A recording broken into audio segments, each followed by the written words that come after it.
Olá, meus amados irmãos, a paz do Senhor Jesus. Eu sou o professor Gerson Willis, seja muito bem-vindo ao nosso canal.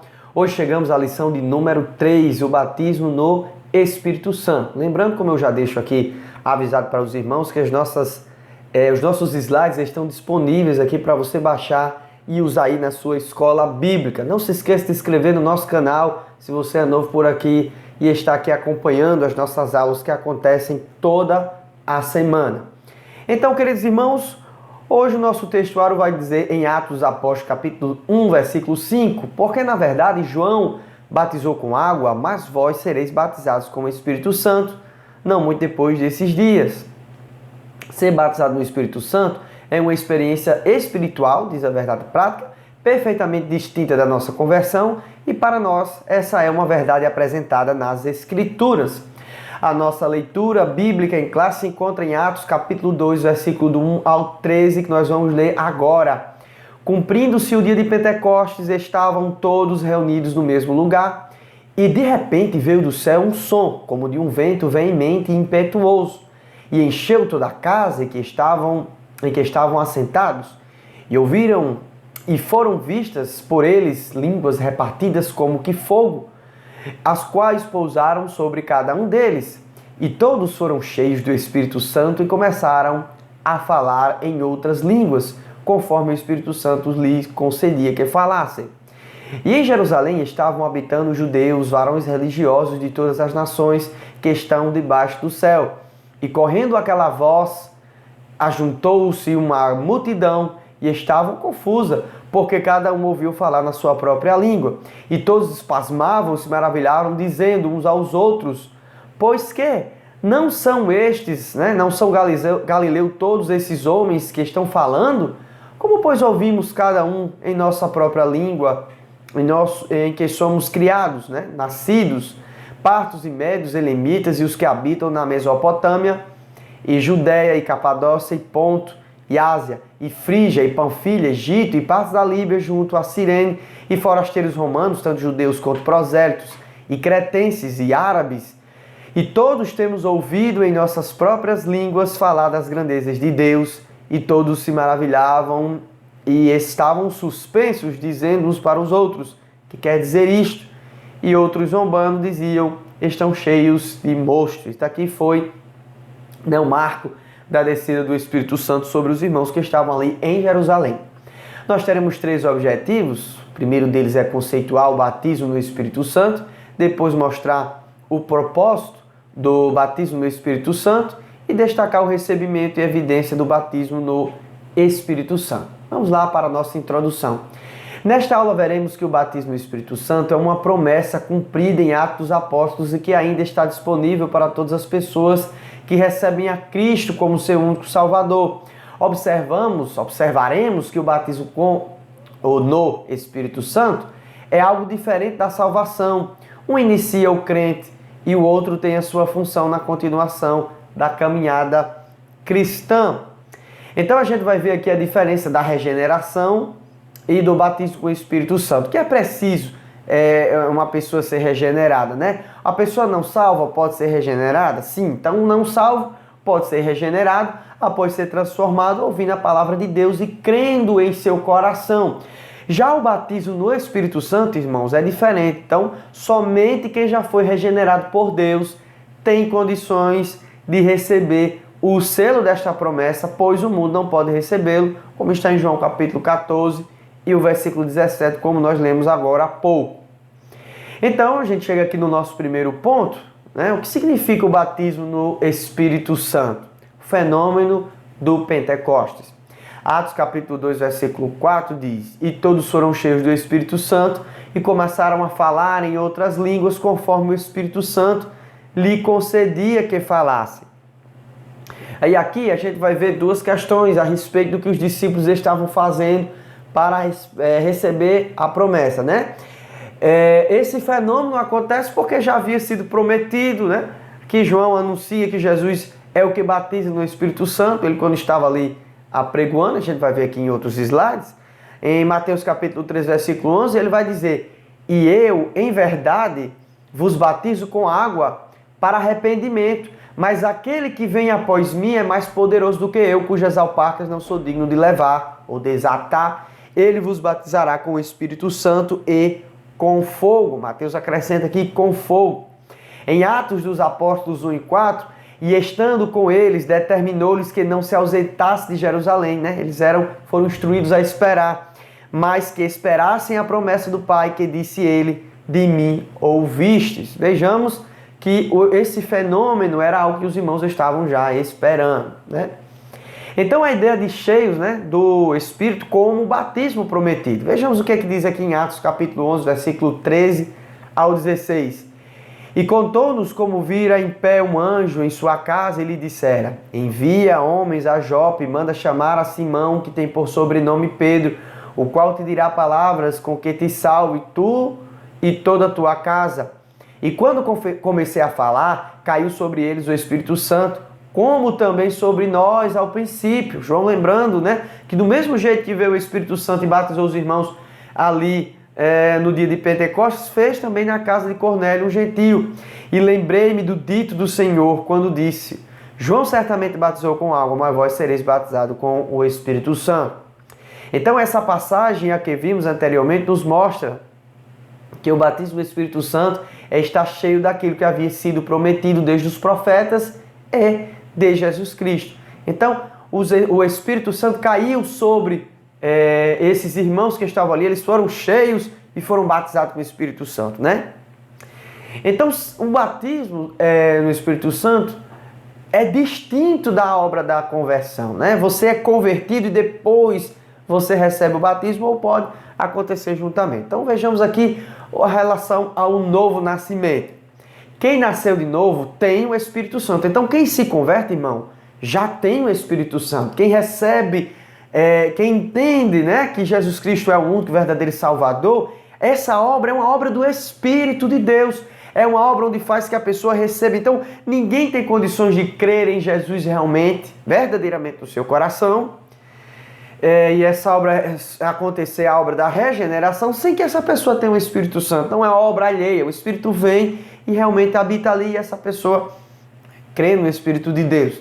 Então, já o capítulo 3, versículo 8 diz: o vento assopra onde quer e ouves a sua voz, mas não sabe de onde vem, nem para onde vai. Assim é todo aquele que é nascido do Espírito Santo, né? Do Espírito.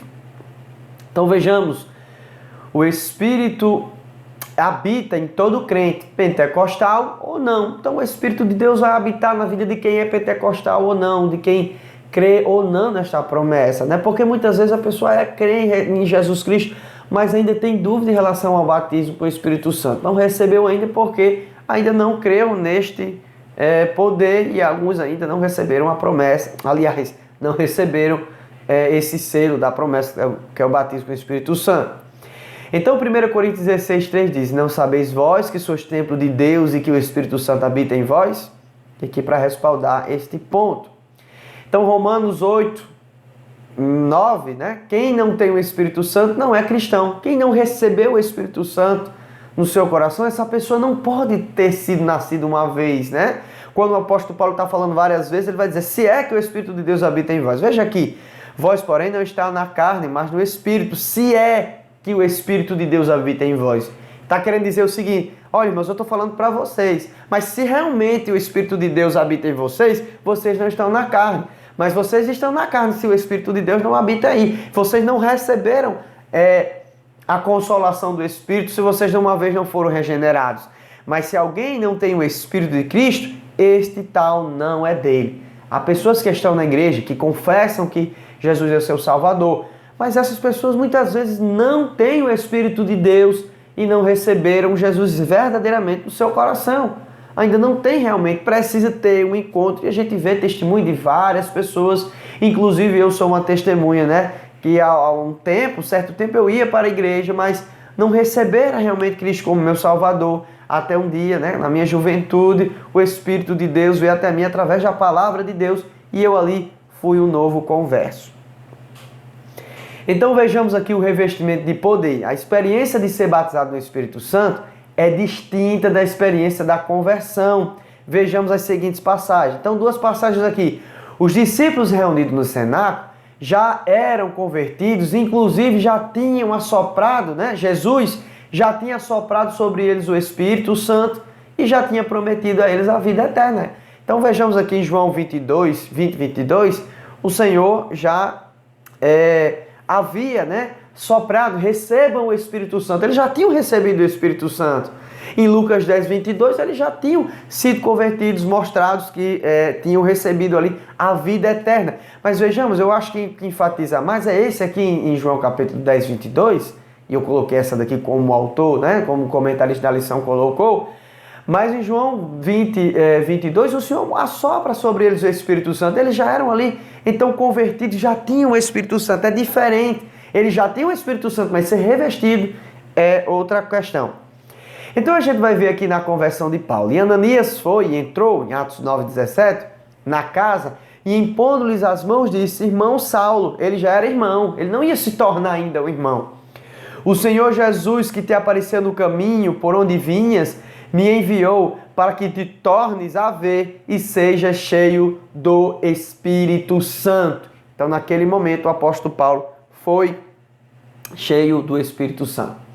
Então, o conceito teológico, ser batizado do Espírito Santo, não inicia o cristão na salvação, e sim no serviço de Deus para com o corpo de Cristo. Veja aqui que o apóstolo Paulo já havia se convertido, né? Ele é chamado de irmão, mas agora ele vai receber uma porção a mais do Espírito Santo, né, queridos? Que fique bem entendido isso. Então vamos lá. Então o que é que nós cremos, irmãos, em relação a essa questão? Nós cremos o seguinte: ser revestido de poder é uma capacitação do Espírito Santo para a pregação e expansão do Evangelho em todo o mundo, né? É uma experiência que ocorre junto ou depois da regeneração. Você pode ser batizado na hora que você está sendo salvo e pode ser batizado depois, né, no Espírito Santo, quando está aí na sua caminhada cristã. Todas as promessas sobre o batismo no Espírito Santo cumprem-se em Atos dos Apóstolos, capítulo 2. Então, tudo que houvera prometido se cumpre ali. Essa é uma promessa contínua, que continua a acontecer. Por exemplo, a promessa da salvação de pessoas é uma promessa que se cumpre ali depois que Jesus Cristo morre na cruz, no sentido da salvação após a sua morte, pela graça de Jesus Cristo na cruz do Calvário, né? E ela continua até hoje, mesmo assim, a salvação junto com o batismo no Espírito Santo.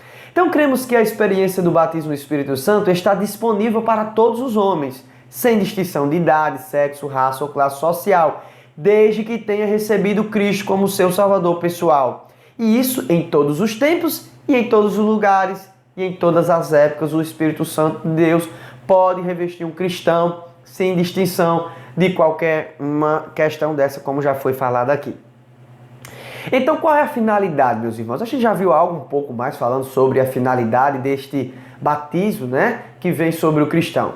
É poder, né, para uma vida eficaz e santa, né? Santifica, vai mostrando ainda que o cristão ele precisa de ser mais lapidado. Tem a questão aqui, ó, do fogo, né, que é a pureza, que simboliza, né, o fogo mostrado ali como as línguas repartidas. É o revestimento de poder de Deus. Todos foram cheios do Espírito Santo.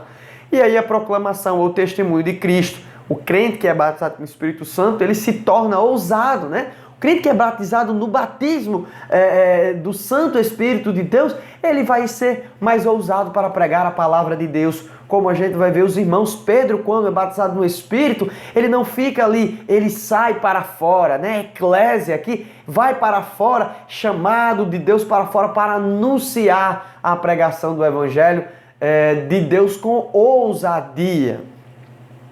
Então, a gente chega aqui na capacitação do Espírito Santo. Eu coloquei aqui de propósito, né, o canivete suíço, quando é uma ferramenta de várias utilidades. O cristão, quando ele é revestido de poder, ele recebe várias capacitações do Espírito de Deus. Então, ser batizado significa ser mergulhado. Esse mergulho traz a capacitação do crente para ser desempenhado a favor da igreja. Estes e outros termos, como ser cheio ou derramar, também são usados para se referir à ação do Espírito Santo na vida do cristão. Então o Espírito Santo tem essa ação, de trazer a revelação, de também colocar os irmãos para profetizarem, né? Como a gente vê em Atos capítulo 11, versículo 28, ser testemunha de Jesus em todos os lugares e realizar milagres, como o apóstolo diz em Romanos, que ele estava ali mostrando os sinais do poder de Deus. E que, irmãos, o Evangelho de Cristo não é uma mera fala, não é um mero conceito filosófico, teológico, mas sim a demonstração do poder de Deus. Em que sentido, irmãos? Tanto nos sinais, mas principalmente em relação ao poder de convencimento. Porque se você for convencido simplesmente apenas intelectualmente, é uma convenção humana de conceitos. Mas quando o Espírito vem, ele convence você na alma, intimamente também. E claro, racionalmente. É uma conjunção. Não uma convenção meramente humana, onde alguém convenceu, né? Não depende da formação, né, acadêmica de alguém que o Espírito Santo chega ali. De maneira nenhuma, a sua ação é distinta em relação a essas coisas. A filosofia, as formações são serviçais do Senhor, que muitas vezes o Senhor usa para que o Evangelho de Deus chegue a determinados lugares. Então o autor, irmãos, deixa aqui uma observação, eu não me aprofundei muito nela. Existe uma diferença no termo cheio, usado em Lucas, que é Atos, né? E em Paulo, quando ele vai falar em Efésios. Paulo fala do caráter da santificação e Lucas do serviço do reino. Enquanto Paulo está falando várias vezes em relação a ser cheio do Espírito Santo, né? E não está falando desse batismo muitas vezes, né? Mas veja, os irmãos várias vezes foram cheios do Espírito Santo, mesmo após terem sido batizados com o Espírito, lá em Atos dos Apóstolos. Vamos dar um exemplo aqui, quando Pedro, né, foi ali levado ao Sinédrio com os outros irmãos e depois voltaram, eles, quando estavam em oração, o lugar se moveu, o Espírito Santo ali encheu mais uma vez os irmãos e eles pregaram com poder e veemência naquele local. Ou seja, eles já eram batizados, mas foram mais uma vez cheios do Espírito Santo. Essa discussão aqui, queridos, você que fica à vontade para querer se aprofundar, eu ainda não achei necessário aprofundar-me nela e vamos dar continuidade. Então, é uma necessidade real, né? O propósito do batismo com o Espírito Santo. O Espírito Santo veio no dia de Pentecostes porque os discípulos precisavam que a sua mensagem fosse revestida de poder para salvar os pecadores. Então, qual é a diferença e como receber o batismo? E eu coloquei aqui a diferença do batismo nas águas e o batismo no Espírito Santo. Então, vejamos, é uma ordenança, os homens cumprem, existem regras para tal, ou seja, tem que ter água, as pessoas, né, o batizante e o batizador, e o local e etc. Crer no Senhor Jesus e arrepender-se publicamente é uma das premissas para que a pessoa receba, né, esse batismo nas águas. Mas o batismo no Espírito Santo, irmão, é uma promessa de Deus, é diferente aqui da ordenança. A ordenança os homens fazem, a promessa ela depende de Deus, ela depende de Jesus. Somente Jesus pode fazer. Se Jesus não fizer, ninguém tem condições de fazê-la. Não existe uma regra humana. E aí eu acho interessante, eu faço aqui uma crítica, né, para aquelas igrejas, né, aquelas pessoas, irmãos, que hoje estão marcando o dia ideal do Espírito de Deus fazer alguma coisa na igreja. Hoje, grande campanha do milagre. Hoje, grande culto que o Espírito Santo vai fazer tal, vai ser poder, vai ser... Muitas vezes, irmãos, nós temos fé que o Espírito de Deus pode fazer, que ele continua trabalhando, mas não podemos marcar. A obra do Espírito Santo não está atrelada à vontade do ser humano. Todo culto o Espírito de Deus pode fazer algo. Todo culto o Espírito de Deus pode batizar, curar, porque a vontade é dele. Nós não podemos impor regras ao Espírito de Deus. Então veja aqui, qual é a regra, né, para receber esse batismo no Espírito Santo? É uma regra totalmente espiritual. Crer no Senhor Jesus, arrepender-se publicamente e intimamente. Olha aqui a diferença. Quantos irmãos receberam o batismo com o Espírito Santo, né? Pedro, a gente tem uma prática disso, recebe o batismo com o Espírito Santo, né? No Espírito Santo, sem ter recebido o batismo nas águas. Mas quantos irmãos não receberam o batismo nas águas e depois, digamos assim, irmãos, entre aspas, depois nunca mais voltaram para a igreja, foram embora porque realmente não tinham sido convertidos. Mas aquele que recebe o batismo no Espírito Santo, ele tem que crer na promessa, esperar e orar com paciência, porque o Senhor diz, fica ali em Jerusalém e espere com paciência. E assim, irmãos, tem que crer intimamente, não é só uma coisa de boca para fora, e nem uma repetição de palavras como muitos insinuam por aí. Então chegamos ao nosso último ponto, né? O recebimento e a evidência do batismo no Espírito Santo. A glossolalia são inteligíveis, como diz aqui em 1 Coríntios 14, 2, né? Quem fala em línguas fala não a si mesmo, mas em mistério fala com Deus. E evidência externa e física inicialmente do batismo no Espírito Santo. Mas não é só isso, não é só falar em línguas estranhas, né? Note que em nossa declaração de fé das Assembleias de Deus acrescenta, mas somente a evidência inicial. Não significa que quem foi batizado com o Espírito Santo tenha que falar o tempo todo com as línguas estranhas e não manifestar. Veja aqui o que é que diz, ó. Pois a contínua da presença especial do Espírito Santo como fruto do Espírito e a manifestação dos dons. Se você diz que tem um dom do Espírito, um dom de línguas, mas não manifesta o dom, os frutos do Espírito, tem alguma coisa errada. Por quê? Porque o Espírito de Deus cai sobre a vida dos irmãos do batismo, né, no Espírito, para que esse também manifeste os frutos e os dons. O fruto do Espírito está atrelado a esses dons que Deus ele vem na vida do cristão. Então, a questão aqui das outras línguas, né? As funções das línguas e a atualidade das línguas, que é os nossos últimos 3 tópicos. Sua fonte é o próprio Espírito Santo. Em línguas, os discípulos falavam das grandezas de Deus. Na casa de Cornélio, todos ouviam falar em línguas. E nós vejamos aqui as funções. Oração especial, como diz aqui nos 3 capítulos de 1 Coríntios, é uma oração pessoal, né? É uma oração que o crente fala com Deus, por isso que o apóstolo diz que tem que ter intérprete, a gente vai ver isso em outras aulas, né?